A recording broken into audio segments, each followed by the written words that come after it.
НЛО или путь познания, с чего все начиналось и как меняется мир. В этой документальной исповеди прозвучит только правда, ничего кроме правды. Основная цель будет достигнута, если хотя бы некоторые из вас изменят свое представление об окружающем мире, прослушав все ниже изложенное до конца. Я, Иремашвили Алексей, являюсь контактером с пришельцами. 3 видео с моим участием были опубликованы на ТВ Экстра и назывались «Контактер Алексей». Контакты, видимо, начали происходить с детства, с момента моего появления на свет. Родился я в городе Моршанске Тамбовской области в ноябре 1955 года в семье военнослужащего. Часть, где служил мой отец, находилась в глухом Тамбовском лесу. Мое появление на свет в этом таинственном месте, овеянном легендами прошлого, возможно, предопределило мою судьбу. Наша семья расположилась в сером и невзрачном деревянном бараке, где мое появление на свет в день смерти дедушки было окутано странными мистическими воспоминаниями из детства. До сих пор я отчетливо вижу, как на экране, яркую вспышку света от керосиновой лампы, осветившую наше убогое жилище. Помню, как я лежал на сундуке в смирительной рубашке пеленок. В это время мне было, наверное, 1-2 месяца от роду. Странно, но я с трудом, поворачивая голову, видел белую русскую печь, развешанные простыни, гимнастерки отца, маму, зажигающую керосиновую лампу, стол у окна и серые бревенчатые стены. То есть помню все подробности нашей жизни, словно я не ребенок, а взрослый человек, осознанно следящий за всем происходящим. Мама всегда убеждала меня, что ребенок в месячном возрасте не может помнить такие эпизоды нашей жизни. И всякий раз, когда я до мельчайших подробностей описывал интерьер нашего жилища, не могла поверить и разводила руками. Этот короткометражный фильм был прелюдией к невероятным перевоплощениям, преследовавшим меня всю жизнь. Сейчас, когда пройден долгий жизненный путь, при анализе всего происходящего появилось желание осветить в памяти все необычное, что происходило со мной. Ведь я и пришельцы до сих пор постоянно связаны невидимыми нитями и ощущениями. Основные события развернулись в городе Североморске, куда моего отца перевели для продолжения службы. Мне было 5-6 лет, и в этом возрасте со мной начали происходить события, изменившие всю мою жизнь. Это было началом моей инициации. Порталы перехода в другие измерения открыты на Кольском полуострове и действуют до сих пор. Также порталы перехода в другие измерения открыты в районе города Сырдарья, Узбекистан, и горах Кавказа, Грузия. Наверное, меня направили в эти места, чтобы пройти все уровни посвящения. Об этом я расскажу дальше. Не знаю, но я постоянно пытался понять, чем обусловлено мое раздвоение личности, почему я всегда ощущал, что живу в разных измерениях или мирах. Хочется рассказать, отбрасывая ненужные подробности, о явных контактах с параллельным миром, хотя со временем могут всплыть очень важные детали. Перенесемся на Кольский полуостров, город Североморск. С улицы Сафонова, где мы жили в деревянном доме, летом открывался вид на круглые сопки, усыпанные черникой и пушистым ягелем, и залив, где стояли корабли Северного флота. В это время я был активным спортивным ребенком. В период полярных ночей мог гонять в хоккей до 3 часов, не задумываясь о сне. В один из дней после хоккейных баталий на катке в сумерки у меня появилось желание посмотреть на город с высоты сопки, лежащей рядом со стадионом. Я быстро пробрался через колючую проволоку, которая окружала военный объект, расположенный на возвышенности. Идти было тяжело, ноги проваливались в снег. Сверху открывался великолепный вид на залив. И я с восхищением взирал на удивительный северный пейзаж и сверкающий огнями Североморск. Вокруг никого не было. Появилось желание идти дальше. И вдруг, непонятно откуда, возникла темная фигура человека. Я растерянно поздоровался, попытался подойти к нему, но он поднял руку вверх, безмолвно запретил мне идти дальше. Его слова звучали у меня в голове, и это страшно напугало меня. Не помню, как я летел с горки, прополз через колючую проволоку и очутился дома. Мама, напуганная моим состоянием, не поняв сбившихся объяснений, решила ограничить мои опасные ночные прогулки. Как известно, преступников всегда тянет на место преступления. Я попросил своих друзей подняться со мной на сопку. На месте нам сразу же стало понятно, почему меня остановил этот странный человек. Прямо на моем пути, по чьей-то халатности, была открыта шахта для ракеты. Глубина была огромна. Сейчас я начинаю понимать, меня тогда спасли от неименуемой смерти. Спасали пришельцы меня еще много раз, но об этом позже. После этого случая со мной стали происходить странные вещи. Абсолютно спортивный ребенок стал жаловаться на свое здоровье. Мама жалела меня и разрешала лежать в постели, освобождая от школы. Я под предлогом болезни закрывал глаза и улетал в мир необыкновенных грез. Переносился на другие планеты, перемещался в Древний Рим, участвовал в наполеоновских баталиях, хотя я тогда, кроме сказок, ничего не читал, и знать историю просто не мог. Все сопровождалось таким разнообразием красок и яркостью ощущений, что страшно не хотелось открывать глаза и возвращаться. Только любовь к родителям заставляла меня вернуться в серый интерьер комнаты. Испуганная мама часто пыталась меня разбудить после 8-9 часов в состоянии прострации и спрашивала, почему я не открываю глаза, ведь она знает, что я не сплю. У врача, который не мог поставить диагноз, видя абсолютно здорового ребенка, я говорил, что просто мечтаю.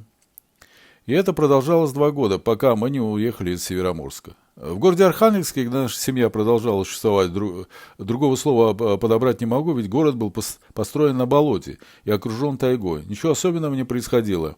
Да и жили мы там несколько лет, за исключением одного случая, произошедшего с подчиненными моего отца. Машину узла связи ПВО, находящуюся в тайге, посетили Йети, снежный человек. Он заглянул в окошко будки, где вели дежурство несколько человек.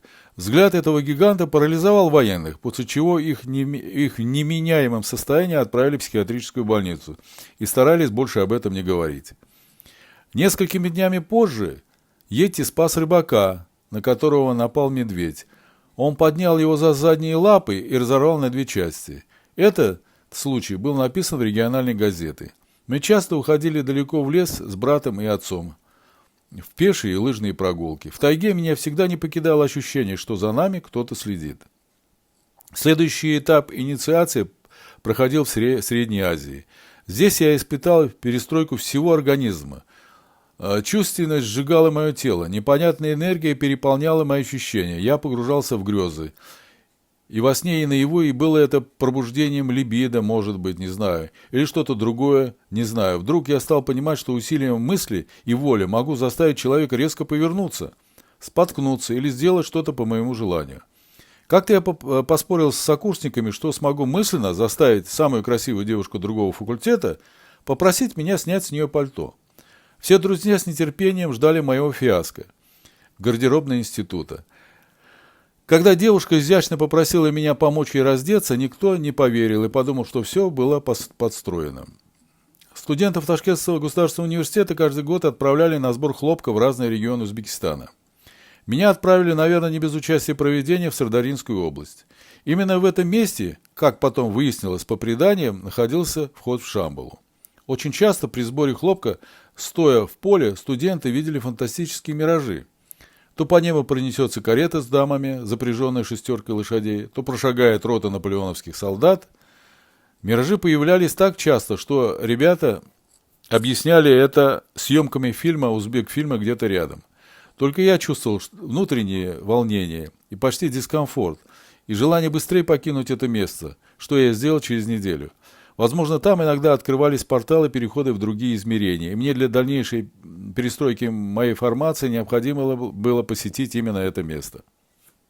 Следующий случай моего спасения произошел в горах Большого Чимгана, куда на экскурсии мы выехали всем факультетом. Слегка навеселее, решив показать свою смелость, без экипировки я взобрался на отвесный отвес скалы. Осталось сделать один прыжок, и я у цели. Как вдруг меня сзади схватила за плечо сдерживающая мои движения чужая рука. Рядом никого не было. Испуг заставил осмотреться, я понял, что всего один шаг отделял меня от падения в пропасть. Это мягкое касание моего плеча и руки не один раз спасали меня от неприятностей. Словно ангел-хранитель постоянно следил за моей судьбой. Припомню также случай в июне 2003 года на теннисном турнире в Балашихе Московской области, где участвовал мой сын. Я стоял у бровки поля и наблюдал игру, а супруга, которую грубо стал оскорблять 2-метровый детина, требуя деньги, одиноко сидела на трибуне и читала книгу. В мгновение, перемахнув через ряды скамеек, подскочил к нему и, вспомнив боксерские навыки, замахнулся, хотя знал, что он одним ударом мог отправить меня в больницу. Вдруг мою руку кто-то схватил и мягко удерживал, хотя рядом никого не было. От испуга я не мог сдвинуться с места. На мое удивление, этот, возможно, сидевший в тюрьме парень прижался к скамейке и стал навзрыд плакать. Его просто парализовало. Воспользовавшись замешательством, мы сразу решили покинуть это место. И, удаляясь, видели, как вымогатель, растерянно потирая голову руками, вытирал слезы. Он явно не понимал, что с ним произошло. Тут я осознал, что ангел-хранитель опять помог мне. Мистика преследовала меня повсюду. И вот, случайно или нет, мне пришлось посетить жемчужину Востока, город Самарканд. Муж двоюродной сестры, у которой я жил, преподавал в местном университете. Я посещал некоторые лекции, интересовался историей города. В свободное время с друзьями после лекции мы прятались от жары в одном из минаретов, расположенных рядом с институтом. Прихватив арбуз и лепешки, с трудом открывая занесенную песком столетнюю дверь, мы наслаждались прохладой минарета. В то время ничто не охранялось, и мы с любопытством рассматривали огромный полированный нефритовый камень, лежащий, как потом выяснилось, на могиле Тамерлана. С трепетом, вспоминая это время, ведь я прикоснулся к великой тайне Гуру мира. Нефрит обладает божественной силой и воздействием на людей. Все величие этого места я почувствовал, когда увидел, как семейная пара известных американских путешественников преклонного возраста, получившая разрешение лично от Брежнева посетить Самарканд, рыдая, опустилась на колени перед входом в гробницу. Лихорадочно собирая в мешочек горсть песка, они молились и что-то восклицали на английском языке. Сопровождающий ученых-искусствовед перевела их речь: «Теперь мы можем спокойно умереть, наша мечта осуществилась, мы прикоснулись к седьмому чуду света». Трудно передать сейчас мои ощущения после посещения гробницы Тамерлана. Но черная дымка, постоянно поднимающаяся над минаретом, была знаком судьбы в череде дальнейших инициаций. Следующий и более сложный этап моего становления начался в Грузии, куда мы переехали после увольнения отца из армии. Родители мечтали провести старость на маминой родине, и поэтому обосновались в Тбилиси. Однажды, совершенно случайно, а может быть и нет, я оказался в концертном зале, где проводился эксперимент с девушкой, способной видеть человеческие органы и ставить диагноз. В зале рядом со мной сидела профессор биологии, и полное сомнение в голосе говорило, что сейчас мы ее проверим и выведем на чистую воду. «У меня 2 камня в почках», — уточнила она. Мы вместе подошли к экстрасенсу и попросили поставить диагноз. Когда ученый услышал ответ, то упала в обморок. Я посадил ее на стул, дал выпить воды, успокоил. Даже увидела, сколько они миллиметров, все повторяла она. После этого случая я начинал понимать, что меня медленно подводят к мысли о необходимости изучения сенситивности окружающего мира. Развитие психической энергии, о которой говорили тибетские монахи, должно стать главным направлением моей жизни. Помню, как в Североморске после случая с пришельцем, пытаясь повторить момент телепатии, я стал двигать ушами.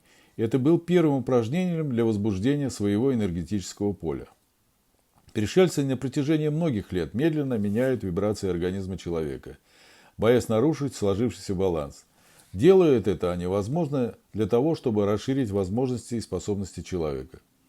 Переход в другие измерения – это очень болезненный процесс, сопровождающийся огромными нагрузками на организм. Выдержать это может только подготовленный человек. Вырыть Homo sapiens из контекста земной жизни очень сложно, поэтому процесс этот затягивается на долгие десятилетия.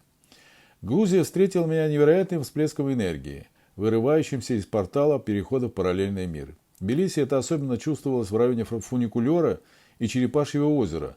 На Кольском полуострове и в Узбекистане я тоже ощущал, как воздух в местах перехода ионизируется, очищается, становится прозрачным и живительным. При изложении своего жизненного пути я стараюсь мысленно и максимально правдиво, ничего не придумывая, рассказать о своем опыте. Ведь мной движет только желание помочь людям, пережившим встречи с непознанным, не потерять ощущение реальности и продолжать жить, не меняя своих привычек.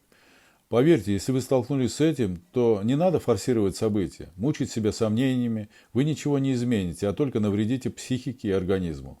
Продолжайте активно жить в материальном мире, а другой параллельный мир будет медленно корректировать ваше земное существование. Как мне кажется, любой контакт не случайен. Начну с лета 1989 года, когда мы с супругой решили отдохнуть в Сочи. Была прекрасная погода, жизнь в Тбилиси текла размеренно и спокойно, ничего не предвещало неприятностей. Из города мы выехали на машине в 3 часа ночи. Машин на трассе было мало, и через несколько часов мы оказались на мосту перед въездом в Гальский район. Меня удивило, что было уже утро, а дорога полностью опустела. Не было ни людей, ни машин. Я остановился и вышел к реке. Стояла гробовая тишина, птицы куда-то пропали. Полный штиль, словно мы находились под куполом. Меня обуял страх, я робко поехал дальше. Вдруг мы видели в поле рядом с дорогой горевший перевернутый автобус. Еще дальше в нескольких километрах по трассе встретили лежащие на боку БТРы. Нас обуял страх. Первой мыслью было повернуть назад, но я механически нажал на газ, пытаясь быстро выехать из этой зоны. Я мчался. Удивительно, дорога была свободна, словно для нас ее расчистили, освободив от машин и людей. Хотя справа и слева кое-где валялась перевернутая техника.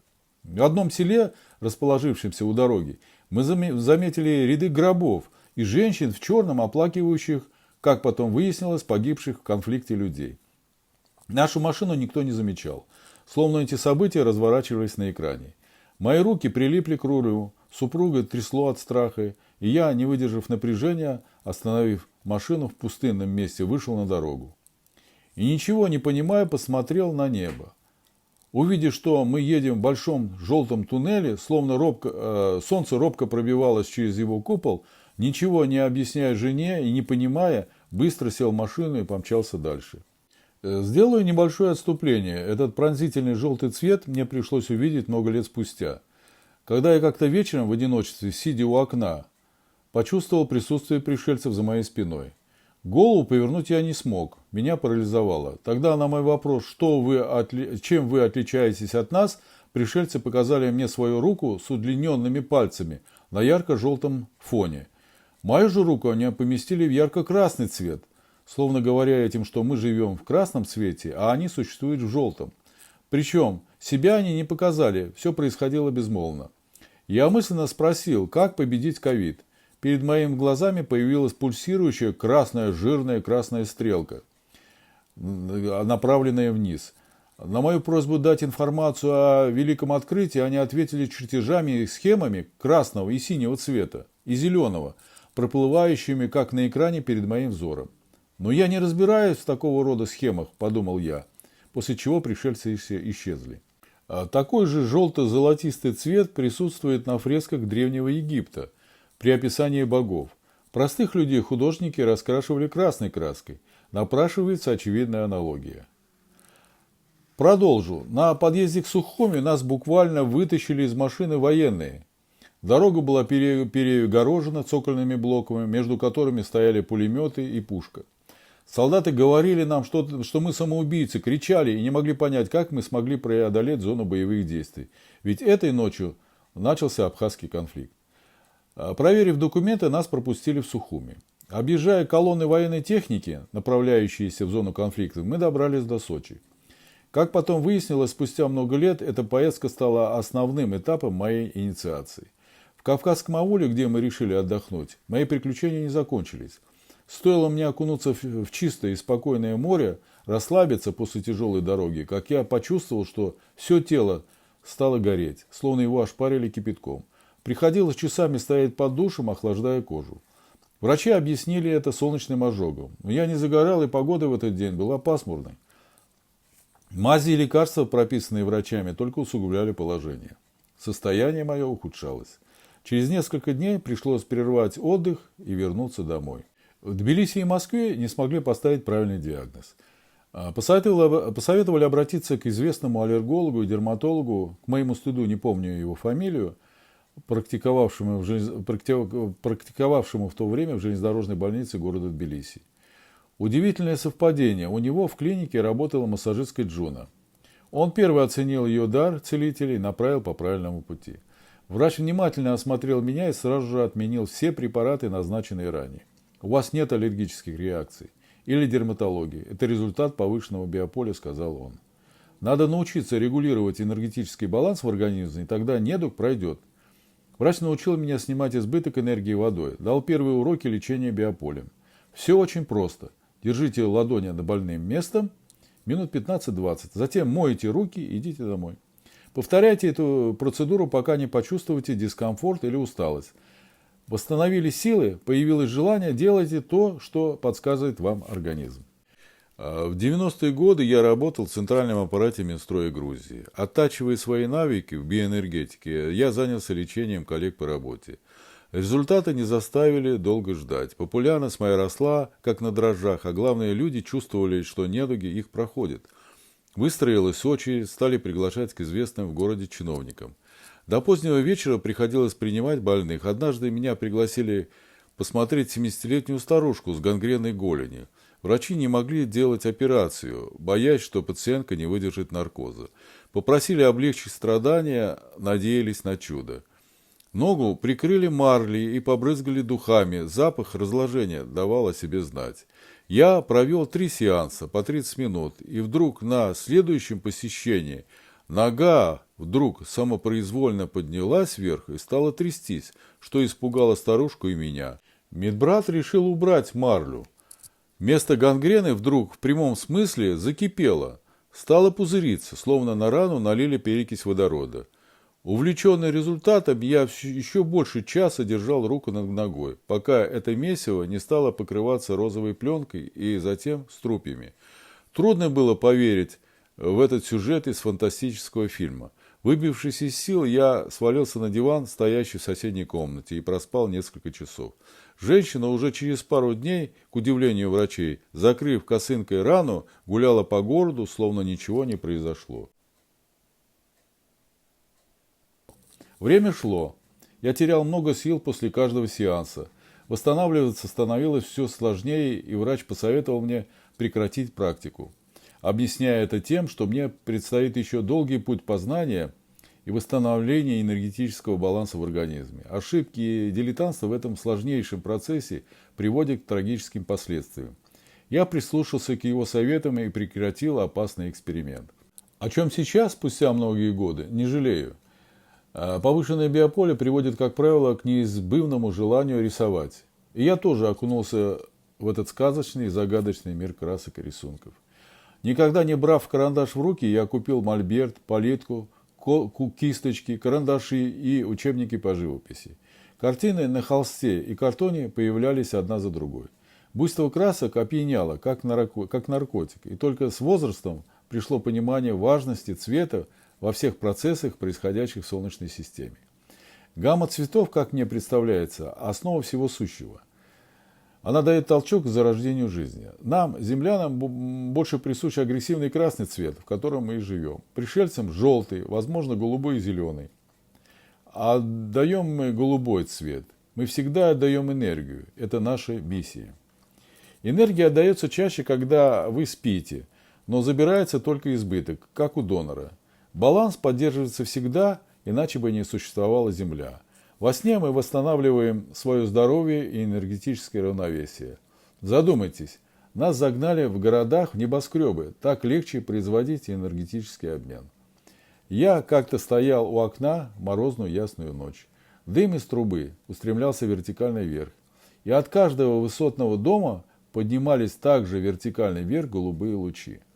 Они устремлялись в небо, поражая своей четкостью. Картина длилась минут 5. Этот пронзительный голубой цвет я видел на солнце. Он напомнил океан, который покрывал большую часть светила. Об этом я расскажу позже. Способность воздействовать на людей преследовала меня еще с юношеских лет. Но в Грузии это проявилось очень ярко. Никогда не занимаясь гипнозом, я мог заставить человека сделать все, что угодно. Раздеться, танцевать и даже петь. Все это я проделал, чаще развлекая компанию друзей, поражая необычным талантом. Однажды я сам удивился, что воздействовать на человека можно не только гипнозом, но и силой мыслей. Как-то мы ехали в метро с коллегой по работе, и он, зная о моих экспериментах, попросил меня, чтобы я заставил девушку, стоящую к нам спиной, подойти ко мне и прикоснуться нос к носу. Я стал отказываться от этой глупой затеи, но он настаивал, в душе надеясь, что на мою неудачу. Вагон был почти без пассажиров. Рядом с нами сидел старик с тростью и с любопытством прислушивался к нашему разговору. Девушка стояла у выхода из вагона и всматривалась в пробегающие в окне тени. Я поднялся с места и встал у противоположной двери. Старик и мой друг замерли в ожидании развязки. Направив свой взгляд ей в затылок, ваш покорный слуга стал мысленно повторять фразы, направляющие ее действия. Вдруг девушка стала странно подергивать плечами. Резко повернулась, подошла вплотную ко мне и ткнулась в мой нос. При этом взгляд ее был устремлен куда-то вверх, руки подняты к волосам, а груди коснулись моего тела. Всех привела в чувство упавшая палка старика. Воспользовавшись замешательством, я выскочил в открывшуюся на остановке противоположную дверь вагона. Виновник этого эксперимента, отойдя от шока, встретился со мной на следующей остановке. Часто ко мне стали обращаться по телефону знакомые с просьбой о лечении. Я заметил, что после нашего общения недуги и боли стали проходить даже во время разговора.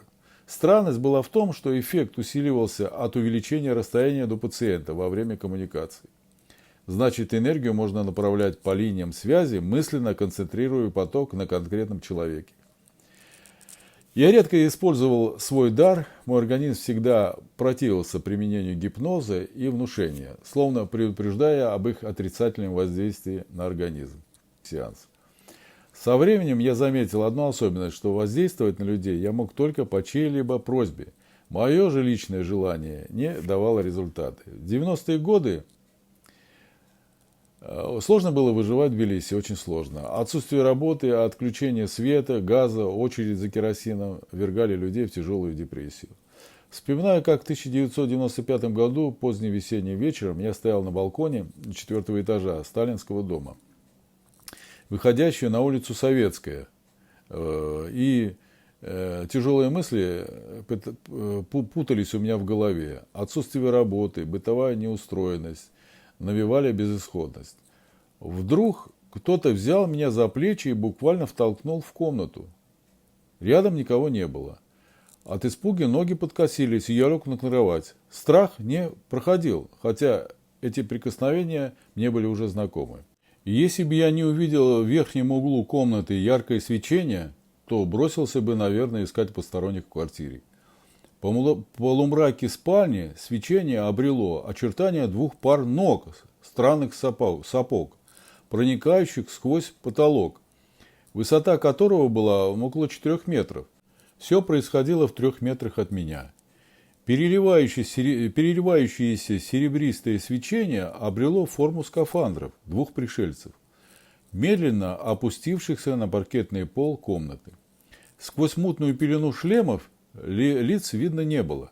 Голова одного из них почти касалась верхней границы комнаты, а другой был намного меньше, и рост его доходил до его пояса.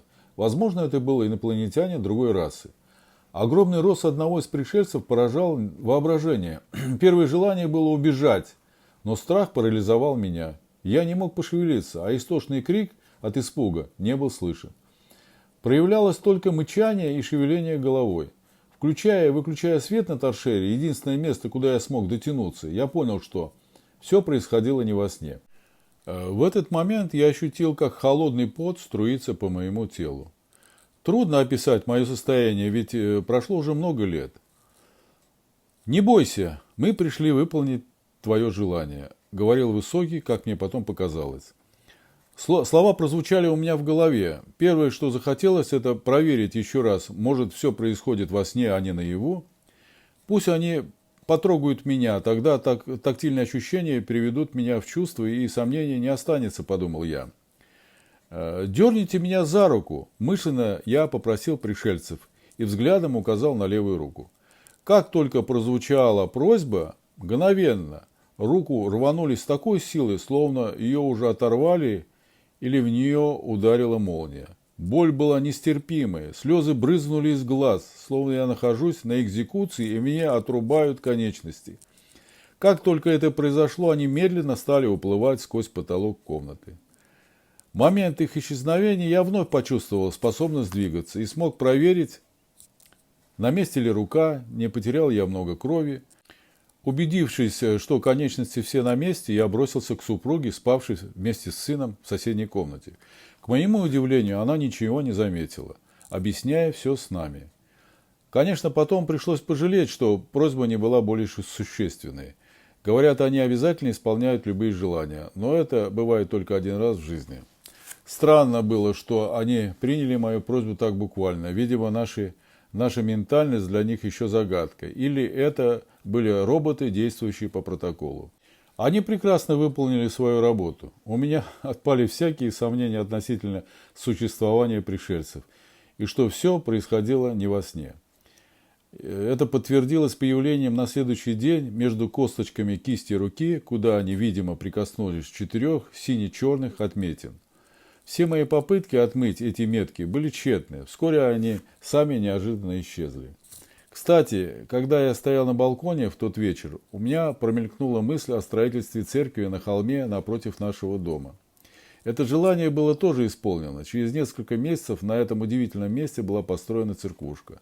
А нашу квартиру впоследствии купил священник, объясняя свой выбор прекрасной ауры комнат. Шел 1996 год. Мои старенькие родители жили на 7-м этаже жилого дома, расположенного в 3-м микрорайоне Плато-Ноцубидзе. Мы часто навещали их, помогая с продуктами и уборкой по дому. Странное совпадение началось в тот день, когда мы в очередной раз решили навестить предков. Сумки с продуктами были собраны, мы уже были готовы выйти на улицу. Как неожиданно появилось желание посмотреть телевизор. Словом, меня хотели подготовить к предстоящей встрече. По телевизору шло повторение передачи, записанной осенью 1989 года про НЛО. Я включил экран именно в тот момент, когда на улице шло выступление грузинской певицы Майи Джабуа. Люди, стоявшие на площади, все свое внимание устремили на НЛО, зависшие над Тбилиси, оставляя без внимания выступление артистки. Не досмотрев эпизод, мы выехали к родителям. Уже в 23:00, когда, закончив работу по дому, мы вышли на балкон, дом располагался на одной из самых высоких точек Тбилиси. Выше начиналось предгорье, а внизу открывалась удивительная картина расцвеченного огнями ночного города. Супруга, склонившись над веревкой, развешивала белье, а я стоял на другом конце балкона, курил, наслаждаясь городским пейзажем. Вдруг в ночном небе я заметил вертолет, летевший со стороны Черепашьего озера или фуникулера. В этом месте, как потом выяснилось, люди часто замечали НЛО. Он сделал круг над городом и устремился в нашу сторону. Расстояние быстро сокращалось, и вдруг за метров 300 до нас очертания вертолета стали превращаться в летающую тарелку. Верхние и нижние разноцветные огни, которые я принял за лопасти летающего аппарата, загорались и вращались по кругу. От испуга я впал в ступор. Сигарета выпала изо рта, и я, вытянув руку вперед, не мог вымолвить ни слова. НЛО бесшумно подлетело к нам и остановилось в 6 метрах от балкона с моей стороны. Хотя происходящее длилось не более 3 минут, я мог рассмотреть все детали аппарата пришельцев. Но больше всего меня поразило приветливое помахивание рукой и четкий силуэт лица инопланетянина в иллюминаторе. На мгновение тарелка приблизилась еще ближе, и я, не выдержав напряжения, опустился на узкий пол балкона, провожая взглядом мгновенно взмывший вверх звездолет. Еще больше удивило, что моя вторая половина, ничего не замечая, взгляд ее в этот момент был устремлен в другую сторону, продолжала выполнять свою работу, щелкая прищепками. Она подумала, что я упал, пытаясь ее развеселить. Страна переживала дефолт 1998 года. У многих сгорели последние накопления, что заставило людей мигрировать в поисках лучшей доли. Мой сын продолжал успешно заниматься большим теннисом.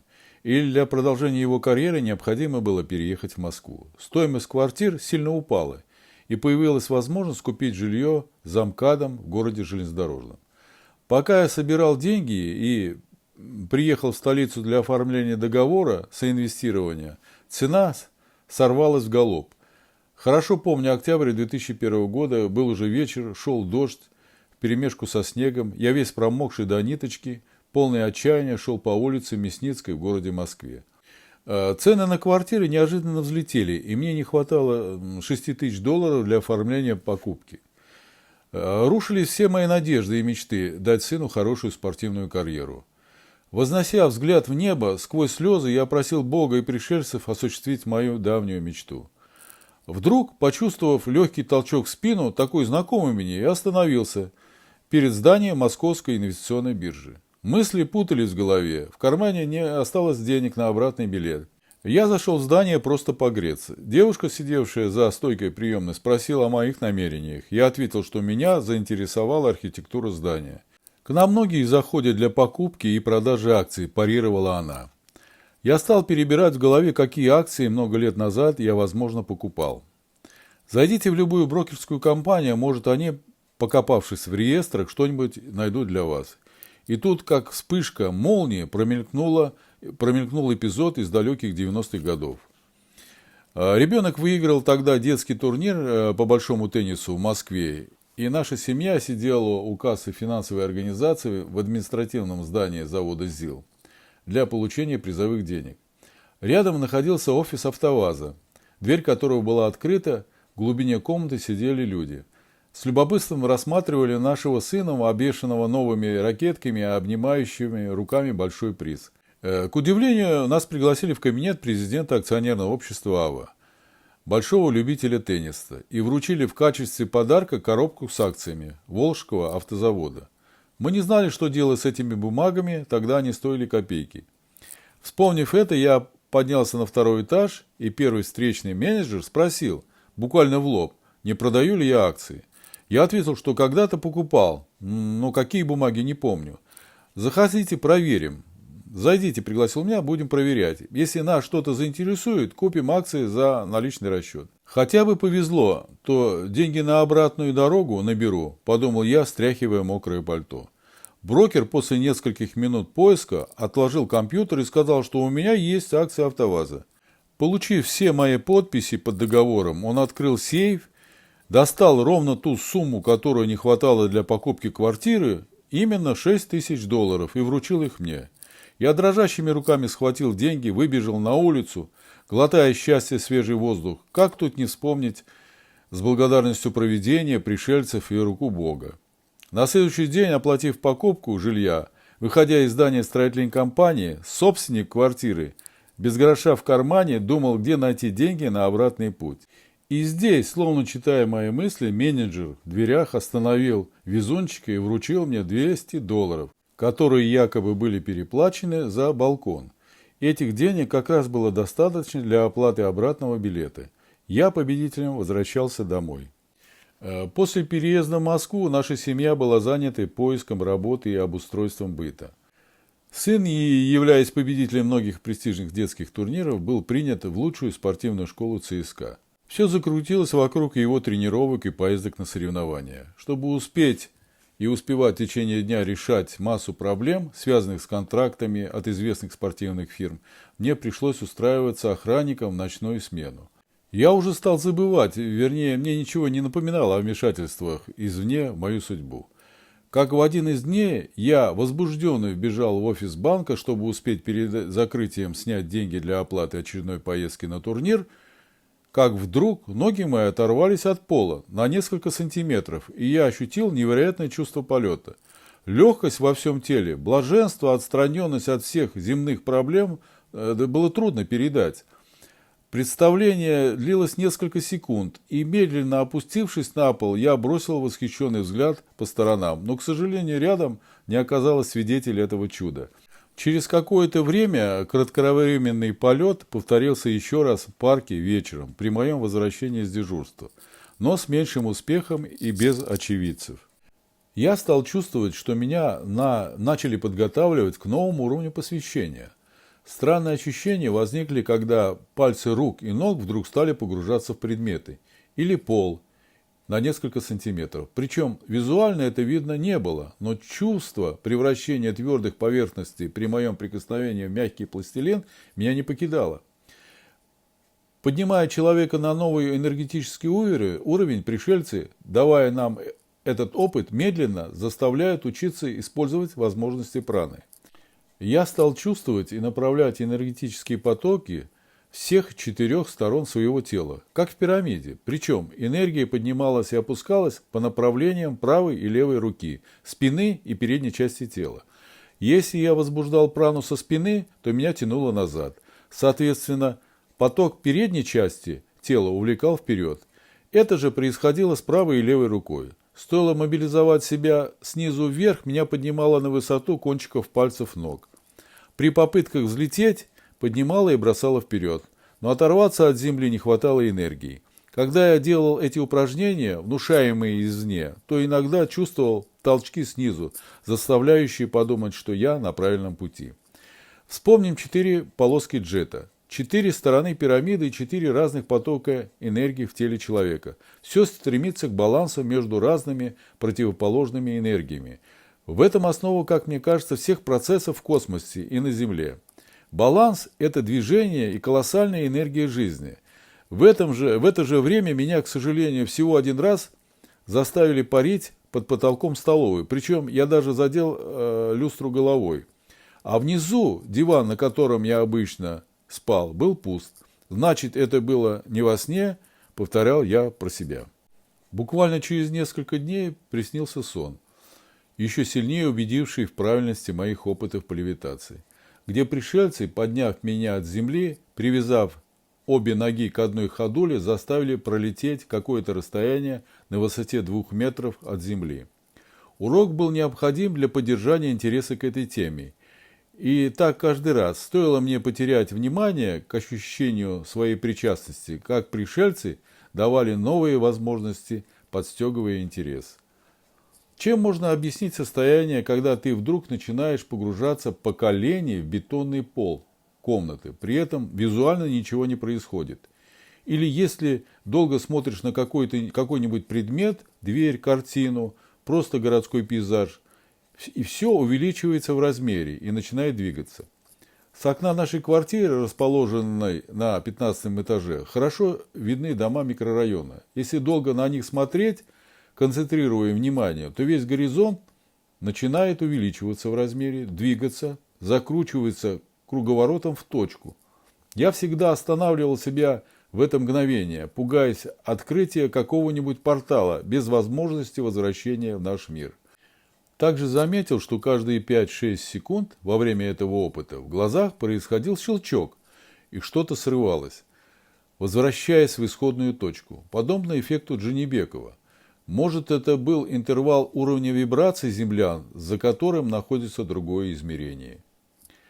Для усиления энергии праны приходилось часто закрывать глаза, что ускоряло эффект левитации. Возможно, в это мгновение происходит переход в другое состояние, ведь и много примеров счастливого выздоровления и спасения людей во время сна.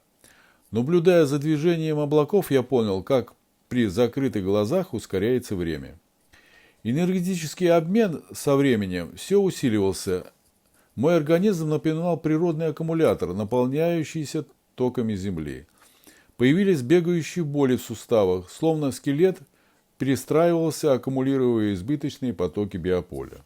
После частых упражнений по левитации появлялась тяжесть в тазобедренном суставе и голове. Меня постоянно подводили к мысли, что левитация и телепортация – это производные одного процесса погружения в другое измерение или среду с иной плотностью. Возможно, пирамиды строились богами с использованием этих технологий. Человек – это уменьшенная копия пирамиды, где 4 энергетических уровня вибраций собираются в камере внутри строения. В нашем теле это, возможно, область таза. Если ты научишься одновременно сбалансированно направлять свои энергетические потоки, то сможешь дематериализовать пространство и время, намекали они. На мой вопрос, как человек, находясь за гранью нашего мира, сможет дышать, получать пищу и просто существовать, пришельцы на какое-то время ввели меня в это состояние. Появилась небесная легкость. Я перестал дышать, словно эта функция организма здесь не нужна. Но, к моему удивлению, вся земная гамма чувств и желаний, включая сексуальные ощущения, не исчезли. Ошибка тибетских монахов и всех духовных практик, как мне кажется, в том, что они искусственно изолируют себя от социума, лишаясь главного источника неисчерпаемой энергии. Развивать пси-энергию необходимо с детства, чтобы уже в зрелом возрасте организм человека был способен поддержать энергетический баланс необходимой частоты. Это решит многие земные проблемы и даст возможность для перехода в иные измерения для взаимодействия на других принципах с разными цивилизациями. О великой силе баланса, на котором построен весь мир, я расскажу немного позже. Шло время, трансформации моего организма продолжались. Осознание, что судьба человека разбита на несколько подготовительных этапов, в корне меняющих его представление о всем сущем, пришло во время медитации у открытого окна в спальне. Солнце, на которое я любил смотреть, вдруг стало менять свои размеры и окраску. Переливы от розового до ярко-голубого цвета менялись вкраплениями изумрудно-зеленых и ярко-желтых красок. Причем, когда я закрывал глаза, передо мной, как на экране, возникал изумрудный диск Солнца, окруженный обычно 7 или 9 круглыми объектами сине-голубого цвета. Удаляясь в точку и закручиваясь по кругу где-то в голове справа налево, они превращались сначала в желтую, потом изумрудное пятно. В финале все заканчивалось вспышкой, высвечивающей неизвестный городской пейзаж. Если сосредотачивать взгляд на Солнце, то его лучи превращались в голубые шарики, потоками устремляющиеся на Землю от светила. Глаза стали улавливать на фоне утреннего неба строчки знаков, каждый день меняющих свою геометрическую форму. Этот этап посвящения медленно перетекал в новые ощущения. Как-то вечером я долго стоял в комнате с закрытыми глазами, что испугало супругу. Я попросил меня не беспокоить, потому что перед внутренним взором стоял, переливаясь неземными красками, персидский ковер. Как потом мне объяснили, это была мандала. Она оживала и двигалась волнами ярких красок и геометрических фигур, которые были настолько рельефны, что я мог видеть каждый миллиметр этого чуда. Ничего прекраснее не являлось моему взору. Дух захватывало и тянуло окунуться безвозвратно в это блаженство бесконечности. Мандала приходила мне где-то неделю, после чего в течение долгого времени стоило закрыть глаза, как начинался фейерверк красок, рисунков и образов. Причем все расцвечивалось, даже лица незнакомых людей, небесными цветами. Это было подготовкой моего организма и сознания к постоянному общению с пришельцами, которое протекало совсем не так, как описывает большинство контактеров. В это время со мной происходило слишком много невероятных событий, пришлось даже пережить конец света. Как ни звучит это фантастически, но такое тоже произошло в конце 2013 года. Словно это было фатимское предупреждение о грядущих катаклизмах и войнах, о чем я написал 26 июня 2014 года в мировоззренческих высказываниях «Медиа мира». Был безоблачный солнечный день. В квартире никого, кроме меня, не было. Я стоял на балконе и, как обычно, смотрел на солнце. Вдруг солнце стало медленно увеличиваться, и над его диском появилась фигура ангела. Она, раскрыв свои белоснежные крылья, закрыла им диск солнца. Все было видно так четко, что я увидел улыбающееся лицо небесного жителя. После его исчезновения мое удивление не прошло. Диск солнца вдруг стал медленно увеличиваться и приближаться ко мне. Я схватился за перила балкона, не понимая, что происходит, а солнце стало прыгать по небу, словно футбольный мяч, и медленно, увеличиваясь до огромных размеров, устремилось к земле. Все, это конец света, промелькнуло в голове. Сейчас оно испепелит все живое на земле, и я, попрощавшись с жизнью, своими близкими, в предсмертных конвульсиях, упал на пол балкона. Приготовился к столкновению двух планет. Я лежал на холодном бетоне в полной прострации, ожидая конца света. Но солнце не торопилось уничтожить нашу планету. Я с трудом, поднявшись на ноги, увидел все тот же безмятежный пейзаж и обычное солнце, согревающее своим теплом планету. До сих пор не пойму, с какой целью мне было послано это испытание. Встреча с солнцем произошла еще раз при странных обстоятельствах и тоже днем. Как-то раз, находясь один дома, я почувствовал тяжесть в голове и вибрации в ногах, что часто напоминало о присутствии гостей из другого измерения. Я не помню всех обстоятельств моего путешествия, но открыть глаза пришлось от ярко-белого света, озаряющего все вокруг. Ощущение полета было очевидным, но я не мог пошевелиться и имел возможность смотреть только в одну сторону перед собой. Все происходило безмолвно, словно инопланетяне выбрали самый эффективный способ общения – визуальный. С высоты птичьего полета мне показали на Земле, возможно, это была Англия, несколько загадочных геометрических рисунков на пшеничных полях. Причем после демонстрации рисунков сразу же переносили меня к себе на планету и показывали свои города, которые были точной проекцией данных схем. Были видны расцвеченные огнями улицы и строения, расположением точно повторяющие форму рисунков на колосьях. Внизу просматривалось движение и бурлила жизнь. Так они оставляют информацию о своем пребывании на нашей планете. Полет продолжался. Появилось зеленое поле, в центре которого сидел в позе лотоса буддийский монах, одетый в белую тунику. Кожа его была белоснежной. Пронзительный взгляд святого наполнял душу теплом и блаженством. Появилось ощущение легкости и освобождения от всего земного. Следующее путешествие было на огромную планету, заполненную океаном, так знакомого мне сине-голубого цвета. Это солнце прозвучало в голове. А где же Земля? И тут мне показали маленькую планету, плывущую где-то вдалеке. Как мы смогли преодолеть огненную мантию светила, мне не объяснили. На противоположной от Земли стороне Солнца, на зеленом континенте, окруженном голубой дымкой, под стеклянными пирамидами и прозрачными сферическими куполами, находилась цивилизация жителей звезды. Внизу носились тысячи летающих тарелок. Они приближались ко мне и удалялись с огромной скоростью. Можно было бесконечно смотреть на это чудо, но тут мою голову направили, не зная с какой цели, на объект, расположенный на орбите в одной плоскости с Землей, на стороне противоположной от Солнца. Рассвеченная темно-зеленым и синим цветом, планета, намного превышающая размером нашу колыбель, была заселена пришельцами. Аппараты инопланетян тысячами кружились над ней. Появившееся бинокулярное зрение позволяло увидеть мельчайшие подробности увиденного. Было ли это в другом измерении, не знаю, но перехода я почти не заметил. Следующий случай произошел вечером 9 октября 2018 года. Ярко говорящий о том, что судьба людей предопределена, но ее можно изменить. Сидя у окна, я почувствовал присутствие инопланетян по обычным симптомам. Меня резко потянуло на диван. Заняв удобное положение, предварительно закрыв глаза, это я называю сном наяву, увидел поразившую меня картину. Все наполнилось ярко-белым светом. Когда я, стоя в поле на космодроме перед двумя раскладушками, увидел в 100 метрах от себя космический корабль, словно в разрезе, натуральную величину. В верхней части ракеты в капсуле двигались живые фигуры двух космонавтов, сидящих друг перед другом. На борту «Союз МС-10», как потом выяснилось, находились россиянин Алексей Овчинин и американец Ник Хейг. Ракета готовилась к старту.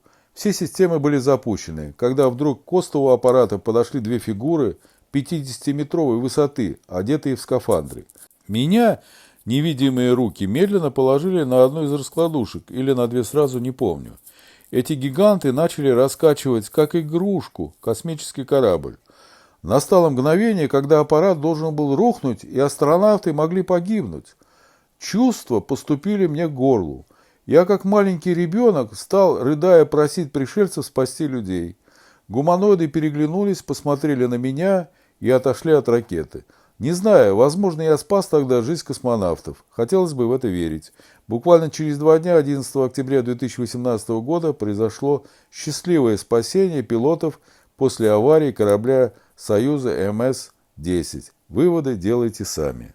В Москве вмешательство извне заставило вести здоровый образ жизни. Сигареты, алкоголь и таблетки остались в прошлом. Появились необъяснимые вибрации в конечностях, причем это могло происходить в электричке, автобусе, но сильнее всего это ощущалось, когда я ложился на диван. Стопы ног начали трястись и медленно подниматься. В руках появились нестерпимое жжение и вибрации во время сна. Чтобы облегчить боль после пробуждения, приходилось раскрывать ладони, давая выход скопившейся энергии. В один из дней, поздним вечером, я прилег на диван в столовой. Было полнолуние. Вдруг, неожиданно, сзади последовал чувствительный удар, словно кто-то грубо плюхнулся на кушетку со стороны спины. В это время, лежав на правом боку лицом к боковой части дивана, я не мог видеть происходящее за мной. Я выругался про себя, но, вспомнив, что дома никого не было, еще больше удивился, когда чья-то рука медленно стала ползти в область паха, сексуально поглаживая ногу. Возмущение вылилось в крик и отвращение, движения были скованы, и я не мог повернуться, чтобы сбросить насильника. В следующий момент, потеряв сознание, вдруг очнулся парящим в ночном небе над сверкающим огнями неизвестным городом. Состояние было блаженно расслабленное, ветерок обдувал лицо, и необычная легкость ощущалась во всем теле. Хотелось бесконечно продлевать этот полет, но в голове прозвучало: «Теперь можешь повернуть голову». И, о чудо, в 3 метрах от меня парило райское создание. Крупное тело девушки прикрывала большая развивающаяся на ветру белая туника, а выразительная голова женщины-ящерицы с прекрасными изумрудно-голубыми глазами была увенчана предметом, напоминающим корону. Каждая чешуйка ее кожи излучала всю палитру цветов – голубой, красный, зеленый. Глаза рептилоида выражали смущение и словно извинялись за случившееся. Девушка была прекрасна, и мысленно я пожалел, что так все случилось. Не помню, как я снова оказался у себя на диване, но рептилоиды с этого момента стали являться мне чаще. Через несколько дней меня разбудило яркое свечение. Стоило мне открыть глаза, как я понял, что лежу на траве, не могу пошевелиться, и перед моим лицом в сантиметрах 30 медленно проползает чей-то хвост огромных размеров, в обхвате в 2 раза, наверное, 1,5 раза больше моей головы. Я мог рассмотреть красивый рисунок на коже рептилии и даже принюхивался, но запах это существо не издавало. Хвост долго проплывал мимо меня, удивляя своими размерами. Не знаю, может, эта девушка-ящерица напомнила о себе. Прошло какое-то время, и следующая встреча с представителями рептилоидной расы, как мне потом объяснили уфологи, произошла в крупнейшем торговом центре Москвы – мега-белая дача. Мне не хотелось заходить в магазин «Стокман», и пришлось ждать супругу у входа за стеклянной дверью. Посетителей было много, и я, всматриваясь в разношерстную толпу, увидел выделяющихся своими высоким ростом и одеждой 3 фигуры, издалека направляющиеся в мою сторону. На удивление, семья почти вплотную подошла ко мне. Между родителями, как потом выяснилось, стоял постоянно улыбающийся высокий голубоглазый ребенок. Холодные лица людей имели греческий профиль, не выражающий эмоций. Женщина странным металлическим голосом обратилась ко мне с просьбой. Наш ребенок сильно заикается, и чтобы восстановить речь, врач порекомендовал ему произвести речевые упражнения с посторонним человеком. Мы решили выбрать вас и просим не отказать в нашей просьбе. Я, конечно, согласился, но смущало странное поведение мужчины. Он постоянно напряженно всматривался в толпу, словно боясь появления какой-то опасности. Улыбающийся мальчик встал передо мной, и я готовился услышать обычное детское заикание. Вместо этого из ее уст полилось бульканье и какие-то нечеловеческие звуки. Я, охваченный догадками, удивленный этим бульканьем, бросил взгляд на кисти рук женщины, которые постоянно меняли форму. Она все поняла, спрятав руки и, поблагодарив меня, удалилась, обняв ребенка. Мужчина, ничего не сказав, последовал за ними. Мои догадки, что это были не люди, а, возможно, рептилоиды, развеялись, когда они словно исчезли в толпе, и больше я их не видел, хотя деваться им было некуда. В последнее время контакты продолжаются почти каждый день, словно мой организм готов к общению на этом уровне. Я называю это снами наяву. Стоит мне вздремнуть или просто прилечь на диван, закрыв глаза, как через некоторое время появляется гул в ногах и жжение в ладонях. Это первые признаки настройки организма на определенные вибрации. Я чувствую, что еще не сплю, но перед внутренним взором появляются фантастические живые картины, наполненные неземными цветами и всплесками света. Появление мандалы было несколько другим. Описать это невозможно, причем они никогда не повторяются. Я думаю, меня готовят к новому языку общения или передачи информации. Но на каждый мой мысленный вопрос эта структура меняет формы и цвет, словно давая живописный ответ. Один раз на просьбу научить меня летать, они вознесли мой точный образ, рассвеченный фейерверками огней, в небеса астрального мира. Говоря тем самым, в нашем измерении это сделать очень просто. Однажды я попросил их показать себя. В ответ последовал показ образов настолько неприятных и страшных, что я понял, психологически еще не готов к этим экспериментам. Например, мне показали пришельца с головой осьминога или похожего на рака с клешнями вместо рук, головой рептилоида с большими зубами. Повторюсь, параллельный мир через личный опыт стал подводить меня к мысли, что существование всего сущего зависит от необходимости обмена энергиями между двумя противоположными полями для восстановления баланса. Инь-янь, женское, мужское, плюс-минус. Это касается и двух полюсов на Земле, равновесие между которыми приведет к идеальному климату на Земле. Солнце и Земля обмениваются постоянными энергиями для поддержания баланса. Как только достигается баланс между противоположными полями, возникают идеальные условия для жизни. Можно долго развивать эту тему, углубляясь в бездну рассуждений. Проще сказать, пришельцы научили меня пытаться улавливать баланс между разными полями в организме. Когда я делал упражнения, перебрасывая энергию полей между собой, то с опытом подъемная сила менялась на другие ощущения. Например, я стал чувствовать, что пропадала боль, когда я перебрасывал энергию с места, где появилось недомогание, на такое же место на противоположной стороне тела. Например, если разделить человека по позвоночнику на две части, то боль, возникшая в одной части тела, тут же проходила, если энергия перебрасывалась в такое же место на другой половине. Напрашивается пример идеальной симметрии на лицах египетских изваяний. Прану надо перебрасывать туда-обратно до 10 раз, после чего боль немного усиливается и резко пропадает. Излечение или восстановление баланса проходит буквально в течение 5 минут. Сколько можно было бы спасти и вылечить людей, если бы ученые научились восстанавливать функции органов, используя баланс энергий в противоположных точках организма? Я уже много лет восстанавливаю себя сам, трачу минуты времени на излечение, даже в сложных ситуациях. Бывали мгновения, когда я, уединившись поздним вечером у окна, внутренне выражал сомнения по поводу постоянного, невидимого присутствия гостей из параллельного мира. Как вдруг передо мной пролетал желтый шар размером с баскетбольный мяч. Также иногда начинали прыгать по ночному небу вдалеке две тарелки, словно говоря «мы здесь».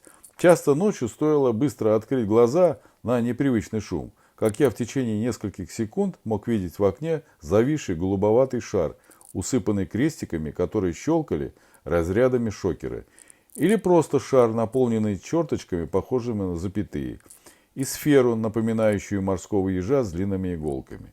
В это время покалывание, жжение в ладонях усиливалось и хотелось выпить воды из-за сильно пересохшего горла. Над местом, где я живу, иногда в лунную облачную ночь мог возникать прозрачный круг абсолютно ровной формы, окруженный со всех сторон тучами. Погода стала меняться в лучшую сторону. Если рядом бушевала стихия молний и ураганов, то вокруг моего дома проливался мелкий дождь, и ветер утихал. Было ли это результатом постоянного общения с пришельцами или совпадением, не знаю. Участились случаи, когда во снах наяву меня одного или супруга переносили в параллельный мир. В поисках объяснений я пришел к мысли, что людей готовят к переходу в другие измерения. Например, я с женой оказался в горной деревне. Небо заволокло тучами, а вдыхаемый воздух отличался большей плотностью и влажностью от земного. Дома были крупнее наших, а на улице не было людей и животных. Мы вошли в дверь мастерской, где сидел он на ковальне кузнец, ростом не меньше 2 метров. На вопрос, где мы находимся, мастер, не прерывая работы, строго ответил, что нам лучше спуститься к реке, и прервал диалог.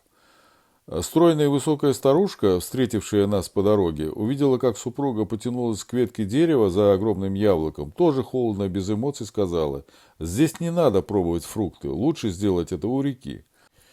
Внизу у воды было невероятное изобилие экзотических фруктов. Правда, вкус многих из них нам не понравился. Только гроздья ягод винограда размером с перепелиное яйцо обрадовали естественным вкусом. Все растения и деревья были увеличены в размерах. Здесь же мы встретили пару молодых ребят, землян, удивленно бродивших среди этого изобилия. Они тоже не совсем понимали, где вдруг оказались. Вместе мы подошли к загону для скота, перегороженному толстыми бревнами, где теснились в грязи животные огромного размера, похожие на трицератопсов. Они мычали, постоянно двигались, издавая невыносимый запах помета. Загонщики огромного роста, одетые как ковбои, длинными палками теснили их к реке. Во сне инопланетяне даже показывали безболезненный процесс перехода в параллельный мир и возвращения обратно. Например, помню, находясь в движущемся поезде с двумя головками сыра на руках, мы на некоторое время оказались в другом измерении и, вернувшись обратно, держали в руках те же продукты. Повторюю, что этот этап перевоплощения без особой подготовки пройти, наверное, сложно. Мне кажется, контакты с пришельцами не всегда бывают явными, как мы это себе представляем. Они тестируют человека по-своему, а затем стирают память. Но поверьте, если вы мысленно захотели общения, то это мгновенно доходит до них по единому информационному полю. Например, мы летели с супругой из Анталии на самолете в Москву. Расположившись у иллюминатора, любовались прекрасным закатом. Анна с иронией спросила меня: «Ну где твои друзья? Ты же говорил, что они сопровождают тебя повсюду». Вдруг на абсолютно чистом от облаков небе, словно написанные черными чернилами, перед нашим взором появились рисунки и текст, который мы не успели прочитать. Супруга была в шоке и потом долго молчала. Присутствие гуманоидов может проявиться в самых непредсказуемых видениях и ощущениях. Инопланетянам человеческий язык общения кажется очень примитивным, а телепатия – это простейшая схема коммуникации. Несовершенство этого способа передачи информации часто ставит инопланетян и людей в тупик. Любую агрессию, не разбираясь в нюансах, они сразу подавляют, а страх воспринимается отрицательно.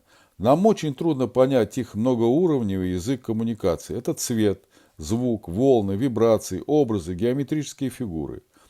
Музыка, живопись, воображение даны нам, чтобы приблизиться к совершенству. Начинаю убеждаться, что Бог наделил человека индивидуальным кодом, недоступным никому. Подтверждение часто всплывает в памяти очень яркое видение, когда консилиум неизвестных мне людей или гуманоидов, склонившись надо мной, требовали произнести какой-то индивидуальный код, который я никак не мог вспомнить. Постоянно мучаюсь вопросом, дано ли мне знать свой личный код или нет. Ключ, который, возможно, откроет двери Шамбалы. Просветленные ламы говорят, если человек сможет ощутить себя жемчужиной, дающей свое сияние людям, тогда произойдет чудо перевоплощения. Следуя этому совету, достигнув вершины, продолжая восхождение дальше, изучая свою психическую энергию, совершенствуя себя, главное не опоздать.